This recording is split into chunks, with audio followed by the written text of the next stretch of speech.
Praise the lord. హల్లెలూయా. క్రీస్తునందు మాకు అత్యంత ప్రియమైనటువంటి దేవుని సంగమా, దేవుని బిడ్డలారా, మన ప్రభు అయిన యేసుక్రీస్తు నామంలో మీ అందరికీ శుభాలు ప్రకటిస్తూ హృదయపూర్వకంగా వందనాలు తెలియజేస్తున్నా. గడిచినటువంటి సమయములలో దేవుడు తన రెక్కల నీడలో భద్రపరిచి సంరక్షించి కాపాడి ఇప్పటి వరకు తోడుకున్నందుకు దేవునికి స్తోత్రాలు చెల్లిస్తున్నా. ఈరోజు ఒక ప్రత్యేకమైనటువంటి సందేశం మీతో మాట్లాడాలని ఆశపడుతున్నా. అదేమనగా, భక్తులు ఎందుకు భ్రష్టులు అవుతారు? పరిశుద్ధ గ్రంథంలో మనము దేవుని యొక్క వాక్యాన్ని అధ్యయనం చేసినప్పుడు మత్తయి సువార్త 6వ అధ్యాయం 22-23 వచనాల్లో రాయబడినటువంటి లేఖన భాగం యేసు ప్రభు స్వయాన చెప్పినటువంటి మాట. నీ దేహమునకు కన్నే దీపము గనక నీ కన్ను తేటగా ఉంటే నీ దేహం అంతా వెలుగుమయమై ఉంటుంది.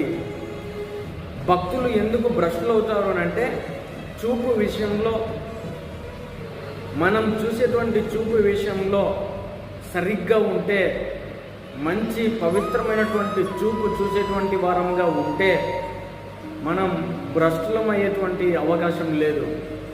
అనేక మంది భక్తులు ఎందుకు భ్రష్టులు అయిపోతున్నారంటే, వారి యొక్క చూపు విషయంలో తప్పిపోయినటువంటి వారుగా ఉన్నారు.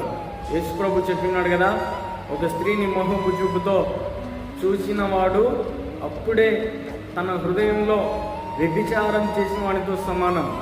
పురుషుడైనా స్త్రీ అయినా, యవన పురుషుడైనా యవన స్త్రీ అయినా మోహపు చూపు. అందుకోసం మనం భ్రష్టులం కాకుండా ఉండాలి అని అంటే మన చూపు పవిత్రంగా ఉండాలి. ఎలాంటి చూపును నువ్వు చూస్తున్నావు? ఒకసారి నీ హృదయాన్ని ఆలోచన చేసుకో. లోకంలో జీవిస్తున్నటువంటి నీవు, లోకంలో నీ ప్రవర్తన, నీ చూపు, ఎలాంటి చూపును కలిగి ఉన్నావో, ఎలాంటి ప్రవర్తన కలిగి ఉన్నావో నీ హృదయాన్ని పరిశీలన చేసుకో. మోహపు చూపు, వ్యభిచార చూపు, లైంగికంగా చెడిపోయేటువంటి చూపు నీవు కలిగి ఉన్నావా? ఒకసారి నీ హృదయాన్ని నువ్వు పరిశీలన చేసుకో.